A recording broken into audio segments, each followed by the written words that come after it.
The morning light filters through the nursery curtains, illuminating the hand-painted lavender walls and the expensive white crib that sits empty, waiting. I run my hand over the railing, feeling the smooth wood. My belly is heavy, a constant reminder that in 3 weeks, my life changes forever. I thought I had everything under control. I thought I was part of a family that loved me. Mark, my husband, is downstairs making coffee. I can hear him laughing with his mother, Evelyn.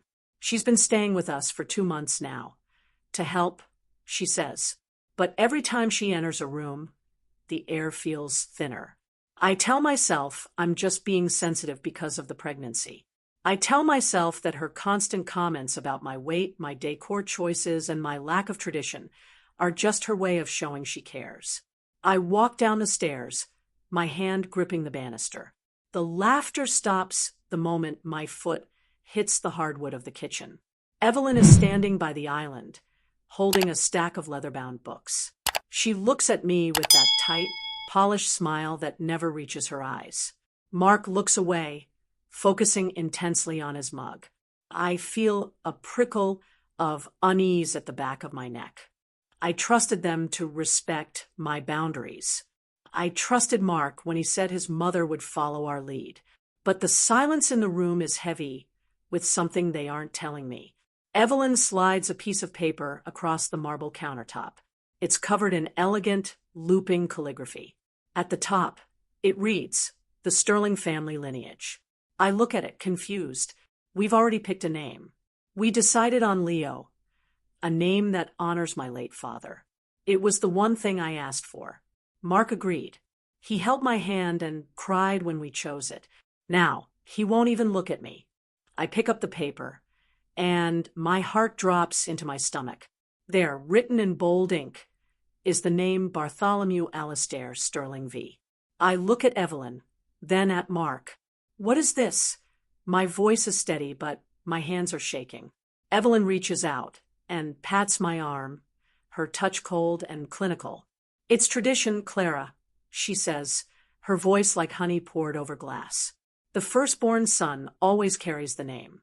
It's been this way for 4 generations. We can't have the Sterling legacy ending because of a sentimental whim."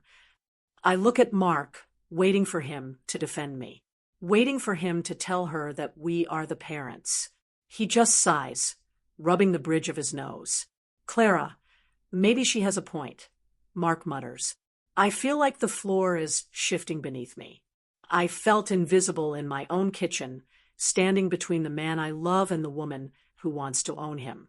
They are talking about my child like he's a piece of property, a continuation of a brand rather than a human being.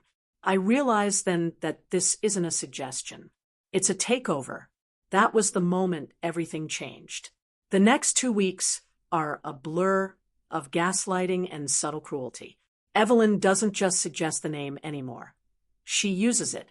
She talks to my stomach, whispering, "Hello, little Barty," while I'm trying to eat. She buys monogrammed blankets and silver rattles engraved with the initials BAS. Every time I try to protest, Mark tells me I'm being hormonal or difficult. He says it's just a name, that it's not worth the war his mother will wage if we refuse. But I know it's more than a name. It's about who owns this child. It's about who owns me. I find Mark in his office one night, staring at a legal document. He tries to hide it under a folder when I walk in, but I'm faster. I grab it. It's an application for a birth certificate, already partially filled out. The father's section is done. The child's name is typed in, Bartholomew Alastair Sterling V. My heart hammers against my ribs. He's planning to go behind my back at the hospital. He's planning to sign the papers while I'm recovering. I look at the man I thought was my partner, and I don't recognize him. He looks guilty, but he also looks resolute. He's chosen his mother over his wife. How could you? I whisper. The betrayal is a physical weight, crushing the air out of my lungs. Mark stands up, his face reddening. My mother is setting up $1 million trust for him. Clara, All we have to do is use the name. Do you know what that kind of money does for a kid? You're being selfish. Selfish. The word cuts deep. I'm the one carrying this child. I'm the one who hasn't slept in weeks. And he's selling our son's identity for a trust fund controlled by a woman who hates me. I leave the room without a word. I can't breathe. I go to the nursery and lock the door. I sit on the floor and sob until my throat is raw. I trusted them with my heart, and they are carving it out of me. They think I'm weak because I've been quiet. They think I'll just roll over because I have nowhere else to go. They think I wouldn't fight back. They are so wrong. I look at the monogrammed blanket Evelyn left on the rocking chair. I pick it up and throw it into the trash. The war has started, and they have no idea I've joined the front lines. The accident happens 3 days before my due date. I trip on a rug Evelyn conveniently left bunched up in the hallway. I don't actually fall, but I make enough noise and put on a convincing enough show of pain that Mark rushes me to the hospital. I need to be there early. I need to establish a relationship with the nursing staff without Evelyn hovering over me like a vulture. In the triage room, I tell the nurse I'm feeling dizzy and having sharp pains. They admit me for observation. Evelyn arrives an hour later, acting like she's the one in labor. She's barking orders at the nurses, demanding a private suite, and talking about the sterling air.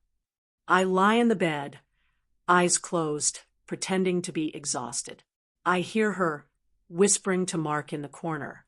"Did you bring the papers?" she asks. Mark murmurs an affirmative. I feel a cold chill. They really are going to do it. They are going to steal my son's name while I'm vulnerable. The labor starts for real that night. It's grueling. For 12 hours, I am in a tunnel of pain. Every time I look up, Evelyn is there, smiling that predatory smile. She wipes my forehead, but her touch feels like a threat. Mark is there too, but he won't meet my eyes. He's a shell of a man, a puppet whose strings are being pulled by a woman in a Chanel suit. I realize then that I am completely alone in this. My husband is gone. My family is a facade. When the time comes to push, the room fills with medical staff.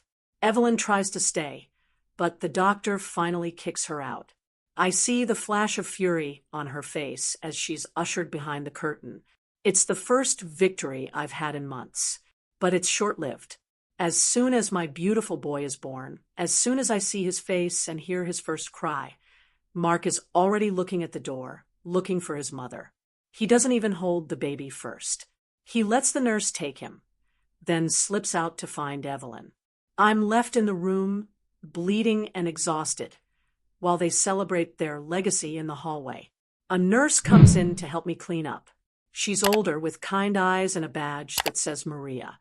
She looks at me, really looks at me, and sees the devastation. "You okay, honey?" she asks softly. I look at the door, then back at her. "I need to see the birth certificate coordinator." I whisper, "Now, before my husband comes back." Maria hesitates, then nods. She knows. She's seen this drama before. She brings me the tablet and the digital forms. My hands are shaking so hard I can barely type. I see the draft Mark started. I see that name, that heavy, archaic name, waiting to be finalized. My finger hovers over the delete key. I look at my son, sleeping in the plastic bassinet. He isn't a fifth. He isn't a legacy. He's mine. I clear the form. I type in a name they will never forget. Then I do something else. I check a box that changes everything. I spend the next 24 hours playing the part of the submissive, exhausted wife. When Mark and Evelyn come in, I pretend I haven't signed anything. I watch them hover over the baby, calling him Barty and little Alistair. It makes my skin crawl, but I smile. I need them to believe they've won.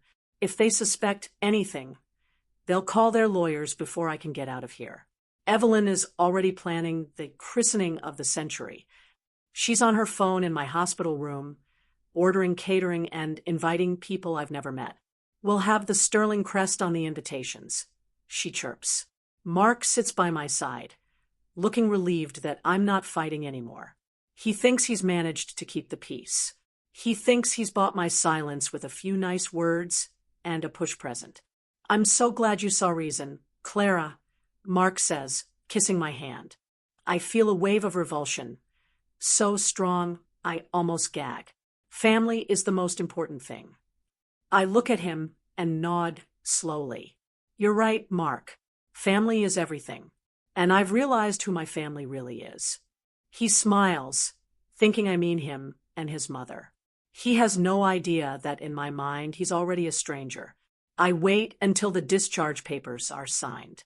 I wait until we are back at the house. Evelyn has decorated the foyer with blue balloons and a giant banner that says, "Welcome home, Bartholomew V." I walk past it without a word, carrying the car seat. I go straight to the nursery, lock the door, and start packing. Not just a diaper bag. My life. I've spent the last few weeks secretly moving money to a private account. I've reached out to a lawyer and a locksmith. While they were busy picking out silver spoons, I was building a fortress. I hear a knock on the door. It's Evelyn. Clara, dear, the photographer is here for the heir portraits. Bring the baby out. I take a deep breath. This is it. There's no turning back. I open the door, but I don't have the baby in my arms. I have a stack of envelopes. One for Mark, one for Evelyn, and a final legal document that will be the nuclear bomb in their perfect sterling world. I walk down the stairs, my head held high. The photographer is waiting.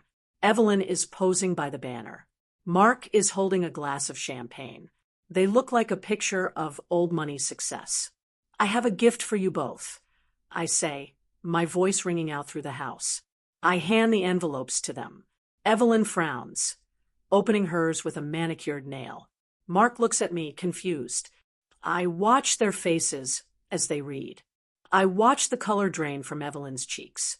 I watch Mark's hand start to tremble. What is this? Evelyn shrieks. Who is? Julian. I smile. It's the first real smile I've had in a year. Julian is my son's name. I say clearly, Julian, after my grandfather, the man who actually taught me what loyalty means. Mark looks at the document in his hand. You signed the birth certificate, but I was supposed to. You were supposed to be his father. Mark, I interrupt. But a father doesn't sell his son's name for a check. A father doesn't let his mother bully his wife in her own home. I turn to Evelyn, who is vibrating with rage. And as for you, Evelyn, I have a special gift for you. You were so obsessed with names, so obsessed with the sterling legacy. I pull out the final paper.